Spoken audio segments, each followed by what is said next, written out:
Steve Carell and the creator of The Office have reteamed, and this time they're on Netflix. What could go wrong? Hey guys, my name is Nick, and welcome to my channel where I cover all things entertainment. Whatever you're watching, I'm making videos about. Space Force is a half-hour comedy series set in our political climate that follows the assembling of the Space Force, a government division focused on maintaining peace in outer space. Carell's character is an uptight military man tasked with leading the Space Force.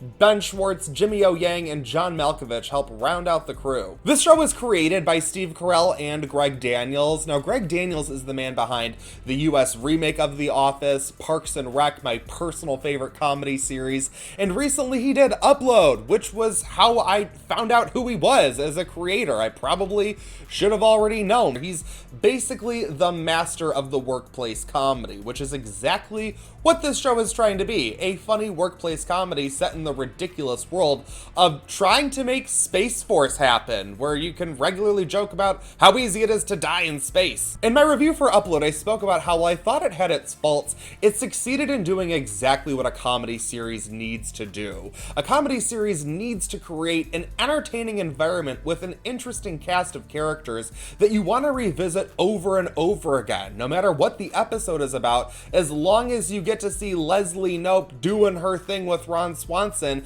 you're gonna have a good time. Space Force does basically the opposite of what it's supposed to do. The season doesn't have an interesting enough storyline to maintain interest for longer than a few episodes. Their whole goal is just to get to the moon. It's 10 episodes of maybe the Space Force is going to the moon, or maybe they'll blow up on takeoff. But like I said, you just want to have that environment that you want to hang out in regularly.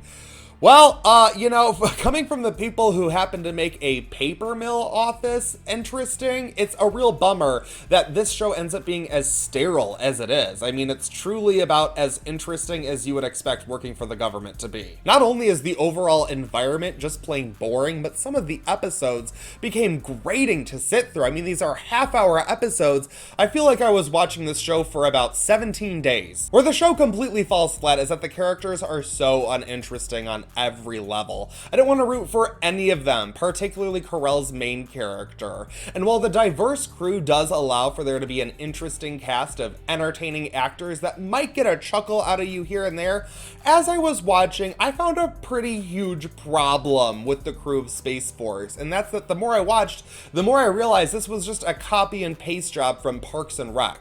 I mean, Ben Schwartz practically reprises his role of John Ralphio. I mean, it's not as fun, but it's pretty close.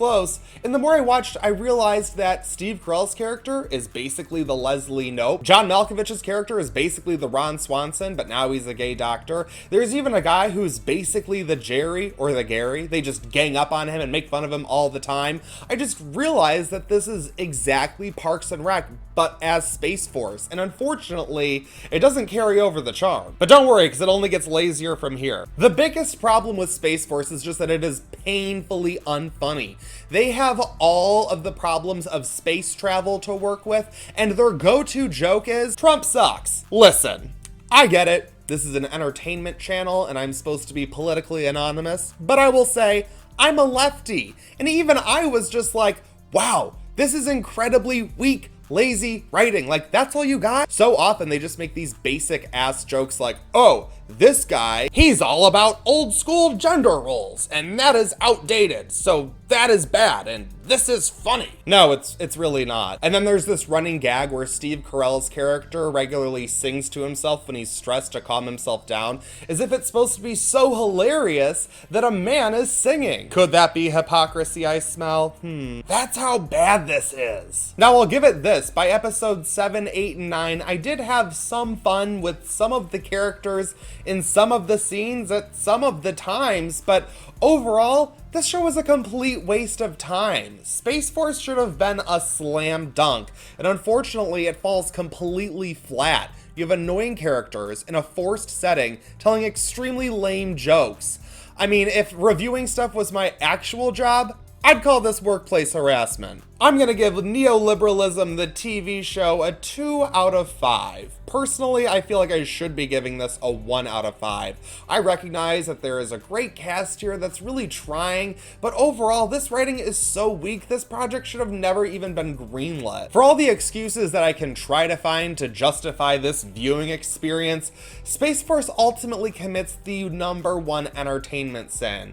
Don't be boring! This show is boring as hell. What did you guys think of Space Force? Let me know in the comments below. I could see if maybe some people got into it, but truly, I mean, no. This was bad. And let me know what you're watching on Netflix. Give me some recommendations and let me know what you want to see covered here on the channel. Thank you so much again. I greatly appreciate it as always.